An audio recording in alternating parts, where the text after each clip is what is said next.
Hem, Moi, j'avais une compagnie, non pas, assez, académique, dans le sens où déjà je dans la comp à l'intérieur de la compagnie, j'utilisais bien souvent, des comédiens, des musiciens, des enfants aussi déjà.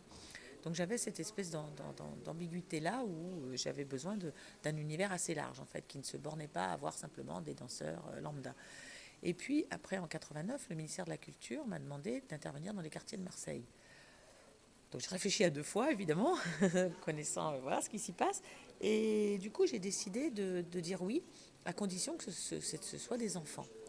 Et donc, on m'a fait visiter pas mal d'écoles. J'en ai choisi une école primaire qui est dans le quartier 15e, donc bien chaleureux. Et il se trouve que j'étais absolument bouleversée par ce que j'y ai vu, dans le sens où la première fois que je rentrais dans la cour de récréation, j'avais l'impression que la planète était devant moi. C'était vraiment, mais c'est pas des mots, hein, vraiment, il y avait énormément d'Asiatiques, énormément des gens de tous les continents. C'était extraordinaire. Et pour moi, tout d'un coup, ça m'a mis dans une espèce de réalité dans laquelle nous, chorégraphes, souvent on n'est pas, parce qu'on est en labo, dans nos studios, à chercher des choses bien compliquées, bien souvent.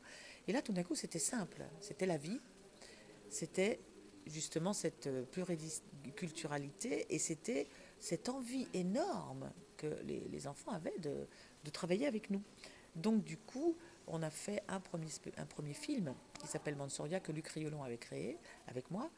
Et puis, de fil en aiguille, le, le rapport avec les enfants était si fort qu'il nous était absolument impossible d'arrêter avec eux.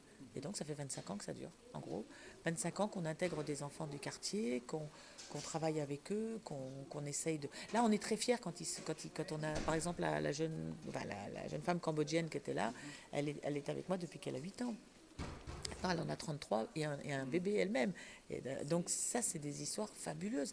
Et elle est tellement jolie, elle est tellement dans ce que j'aime, dans la légèreté, dans la fluidité, dans tout ce qui fait ma danse, que du coup, je suis très fière quand je la vois. Et puis il y en a d'autres, dans les petits, justement, dans les enfants du groupe Grenade.